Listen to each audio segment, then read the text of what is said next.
نحمده ونصلي على رسوله الكريم أما بعد فأعوذ بالله من الشيطان الرجيم بسم الله الرحمن الرحيم ألم تر كيف فعل ربك بأصحاب الفيل صدق الله العلی العظیم.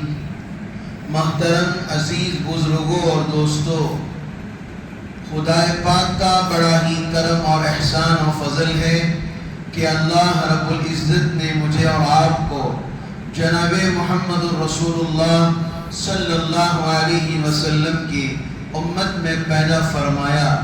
اللہ کا محض کرم و احسان ہے.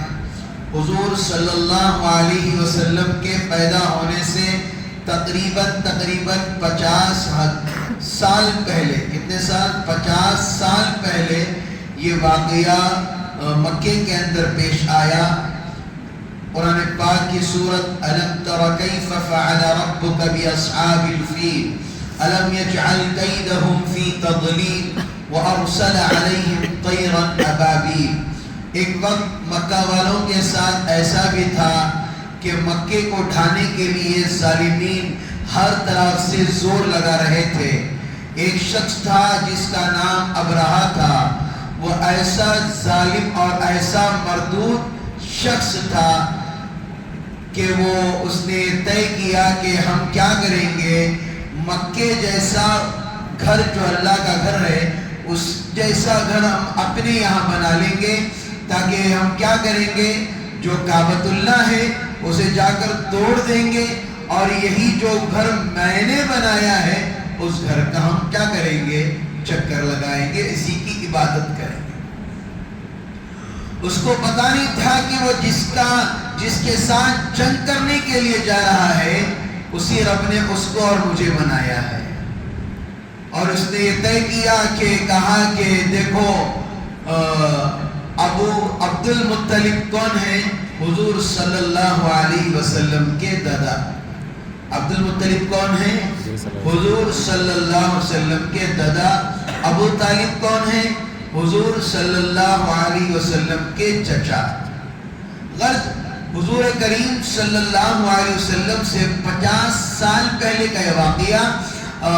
تو یہ فوج آئی اور انہوں نے کہا کہ جاؤ، سب سے پہلے جو مکے کے کعبۃ اللہ کی جو حفاظت کرتے ہیں، جس کی نگرانی میں ہے، جاؤ جتنے اونٹ ان کے چر رہے ہیں جا کر ان کے اونٹوں پر قبضہ کر لو، جا کر ان کے اونٹوں پر قبضہ کر لو، تاکہ لوگ اپنے مال کی وجہ سے، اپنے جانوروں کی محبت میں یہ کیا نہ کریں، پلٹ کر کیا نہ کریں، ہمارے اوپر ڈر جائیں. تو گئے اور اونٹوں کو کیا کر لیا، قبضہ کر لیا. اور یہ کہہ رہے تھے اگر تم عافیت چاہتے ہو، سکون چاہتے ہو، تو ہم کعبۃ اللہ کی جانب رخ کر رہے ہیں تو ہمارے بیچ میں نہ آنا. عبد المطلب جو حضور صلی اللہ علیہ وسلم کے دادا تھے، ان کی بات سنیے. انہوں نے کہا کہ یہ اونٹ میرا ہے، یہ ساز و سامان ان کے میرے ہیں، اللہ نے میری روزی طے کر دی ہے، لیکن جس گھر کو ڈھانے کے لیے جا رہے ہو وہ اللہ کا گھر ہے. اللہ اپنے گھر کی حفاظت کرنا بہتر جانتا ہے. وہ ابرہہ جو تھا بادشاہ، وہ سوچ رہا تھا یہ کتنا دیوانہ اور پاگل ہے جو کہہ رہا ہے کہ خدا اس کے گھر کی حفاظت کرے گا. آج کے زمانے میں بھی ایسے جاہل لوگ ہوتے ہیں کہ اللہ پر یقین نہیں ہوتا، لوگوں پر یقین زیادہ ہو جاتا ہے. یہ اسے سلام کریں گے تو یہ پیسے ملیں گے، اس کے پاس جائیں گے تو وہ کام ہوگا. اگر آپ اللہ سے رابطہ کریں گے، اللہ سے مانگ کر کریں گے، وہی لوگ آپ کی جوتیوں تلے آ کر کھڑا ہو جائے. یہ بندے اور اللہ کے تعلق میں ہر وقت مضبوطی ہونی چاہیے کہ میں اللہ سے لینے والا بنوں، اللہ سے مانگوں، لوگوں کے سامنے محتاجی نہ ہو. تو اس کے بعد ابرہہ نے یہ پلان بنایا. اس کے بعد بڑے لشکر کے ساتھ، بڑی فوج کے ساتھ ابرہہ کعبۃ اللہ کو اٹھانے کے لیے نکلا. تو مکے کے اندر یہ کھلبلی مچ گئی تھی، فلاں آ رہا ہے، فلاں آ رہا ہے. لیکن عبد المطلب کے وہ الفاظ سب کو یاد رہ گئے. انہوں نے کہا تھا اللہ کا گھر ہے، اللہ اپنے گھر کی حفاظت کرنا بہتر جانتا ہے. یہ اپنے ساتھ ہاتھیوں کو لے کر ایک بڑی فوج کو لے کر تیار ہو کے جا رہا ہے. کہہ رہا ہے کہ میری بادشاہت، یہ میری طاقت، یہ میری سلطنت، یہ ہاتھی کا مقابلہ کوئی کر نہیں سکتا. جا رہے تھے راستے میں، کھانے پینے کے لیے رکے تھے تو ایک ہاتھی تھا. ہاتھی جب اسے بٹھا دیا گیا اور سب کھانے پینے سے فارغ ہونے لگے، تب آگے سفر کے لیے جب جا رہے تھے، ہاتھی اٹھ کر الٹا ہو کے بیٹھ گیا. ہاتھی راستہ اس طرف ہے لیکن ہاتھی کیسے ہو گیا؟ اس طرف ہو کے بیٹھ گیا. ہاتھی کو مار رہے ہیں، اسے انگارے دے رہے ہیں جیسے لوہے کے داغ دیے جاتے ہیں، اونٹوں کو دیے جاتے ہیں. رقم رقم کی طرح طرح کی تکلیفیں پہنچائی جا رہی تھی. ہاتھی کو ٹس سے مس نہیں ہو رہا. اسے انگلی کرے تو کیا بھی ہوتا ہے، غصہ آیا سب کو اٹھا کر پھینک دیتا ہے. ہاتھی سکون سے بیٹھ گیا اور وہ یہ سوچ رہا تھا، ارے بے وقوفوں، کس سے جنگ کرنے جا رہے ہو؟ اس خدا کے گھر کو اٹھانے کے لیے جا رہے ہو. وہ اللہ کا گھر ہے، کوئی اسے چھو تک نہیں سکتا. کتابوں کے اندر لکھا ہے، قیامت کی نشانیوں سے ایک نشانی ہے کہ قیامت آنے سے پہلے جو کعبۃ اللہ کو توڑے گا وہ حبشی میں سے کوئی حبشی ہوگا جو قرب قیامت کے نزدیک کعبۃ اللہ کو توڑے گا. یہ علامتیں ہیں لکھی کتابوں کی. ایک حبشی ہوگا جو کعبۃ اللہ کو توڑے گا، کعبۃ اللہ کو ڈھائے گا. اس کے بعد ابرہہ نے ہر ممکن کوشش کی، نہیں ہوا.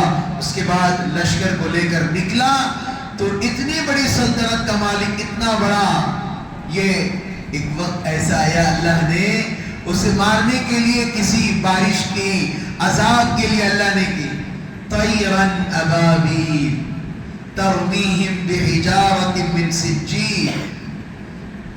وہ ان کے زبانوں میں چھوٹے چھوٹے پتھرے تھے جس کی وجہ سے وہ تیز جب جا رہے تھے اڑتے ہوئے، وہ جیسے پتھروں کی چونچ سے گرتا، میزائل کی طاقت ان پتھروں کے سامنے کم ہے، راکٹوں کی طاقت ان پتھروں کے سامنے کم ہے.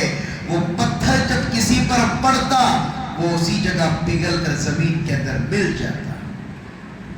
جس پر بھی پتھر گرتا وہ پگھل جاتا یا مر جاتا. اللہ کا عذاب ایسا تھا. ابرہہ اب یہ سوچ رہا تھا کہ میں کسی طرح یہاں سے کیا ہو جاؤں گا، چلا جاؤں گا، بچ جاؤں گا. خدا کی قدرت دیکھیے، جو اللہ کی قدرت کو للکارتا ہے. کہا جاتا ہے جو کوئی سود کھاتا ہے وہ اپنی ماں کے ساتھ 100 مرتبہ زنا کرنے کے قابل. اور یہ بھی بتایا گیا حدیث کے اندر، جو سود کا کھائے، حرام کا کھائے، پیاس کا کھائے، وہ یہ سمجھ لے اللہ تعالیٰ کے ساتھ جنگ کا اعلان ہے. لوگ فنڈوں پر پیسے لیتے ہیں، لوگ بیاس پر پیسے لیتے ہیں، اپنی شادیوں کے لیے لوگ قرض لے لیتے ہیں اور مہینہ مہینہ ٹیکس بھرتے ہیں، فنڈ پر لون لے لیتے ہیں، سنگے پر پیسہ لیتے ہیں.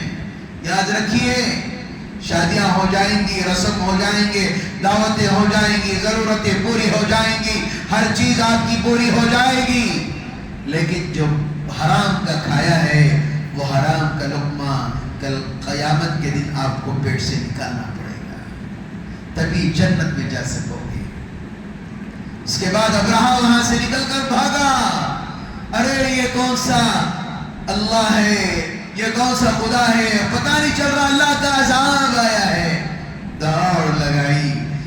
اللہ نے اسے ایسی موت دی جو تاریخ کی کتابوں میں لکھا ہے، تاریخ شاہد ہے کہ ابرہہ بھاگتے بھاگتے اسی کے بنائے ہوئے کعبے میں گیا اور اس کا وہ ٹوٹ گیا جو کعبہ اسی شکل کا گھر تھا. سچ کہہ رہا ہوں، اسرائیل کے اندر یا کسی اور ملک کے اندر، دشمن ملک کے اندر کعبۃ اللہ جیسا ایک گھر بنایا ہے یہودیوں نے تاکہ لوگوں کو دھوکے میں ڈالیں.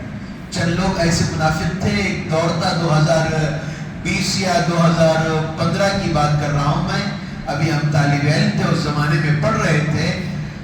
ایسے منافق یہودی بھی تھے جو پیروں کی چپلوں میں قرآن کی آیتیں لکھے، قرآن کی آیتوں کو لکھ کر پہن رہے، اللہ کی طرف سے عذاب آیا، پیروں میں کیڑے پڑ گئے ان کے، کسی نے قرآن کو پڑھا، اللہ نے اسے لقوہ دے دیا، وہیں پر روڈ پر لقوہ مارتے مارتے مر گیا۔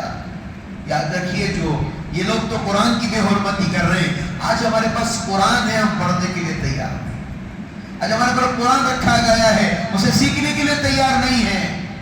یاد رکھیے میرے دوستو، عظیم مختصر سی زندگی ہے، کوئی سوچتا نہیں کہ میں کل ایسے کروں گا، پرسوں ایسے کروں گا۔ میری بیوی کی ہی مثال میں آپ حضرات کو دیتا ہوں، پچھلے رمضان بیٹھ کر سوچ رہے تھے ہماری اولاد ہوگی، یہ ہوگا، فلاں ہوگا، ہم ایسا ایسا کریں گے، یہ خواہشات ہوتے ہیں، لیکن پتہ نہیں اس سال رمضان میں ان کا اللہ کو پیاری ہو گئی، شہادت کی موت لے کر چلی گئی۔ زندگی کا ایک کھیل ہے، یہ زندگی کی ایک ڈول ہے، آدمی چلتا ہے تو کب موت آئے گی، کیا ہوگا کیا نہیں ہوگا کسی کو معلوم نہیں، اب پل میں کیا ہوگا کل کیا ہوگا۔ اسی لیے اپنے رب کے پاس سچید پر کی توبہ کرو، اللہ کے پاس یہ دعا مانگو، یا اللہ روزی دے تو برکت والی روزی دے، صرف پیسے مت مانگو، اللہ کے پاس برکت عافیت والی چیز اللہ عطا فرمائے، اللہ کے پاس گڑ گڑا کر مانگو، اللہ تمہیں برکت والی روزی بھی دے گا، اللہ تمہارے مسئلوں کو حل کرے گا۔ ایک بات آخر میں ضرور کہہ کر اپنی بات کو ختم کروں گا، آج لوگ دنیا کی محبت میں اتنا منہمک ہو گئے ہیں، دنیا دنیا دنیا دنیا دنیا چاہیے، دنیا چاہیے، شادی محلوں کو جاتے ہیں، اپنے ویلیو اور اپنی حیثیت اپنے کپڑے سے، اپنے واس سے، اپنے جوتوں سے لوگوں کو پہچان کراتے ہیں، دیکھو میری اتنی ویلیو ہے، اتنا یہ ہے۔ قبر میں رکھو گے تو آپ ہاتھ اٹھانے کے بھی قابل نہیں ہوگے۔ آپ کے قبر میں ویلیو کیا ہے؟ کفن ہی آپ کی ویلیو ہے، کچھ نہیں ہے۔ پیٹ میں آپ کے اندر غلاظت گوبر بھی ہوگا، پیٹ دبا کر اس کو بھی نکال دیا جائے گا، یہی موت ہے۔ عطر لگا رہے ہو لیکن مرنے کے بعد عطر لگایا جائے گا۔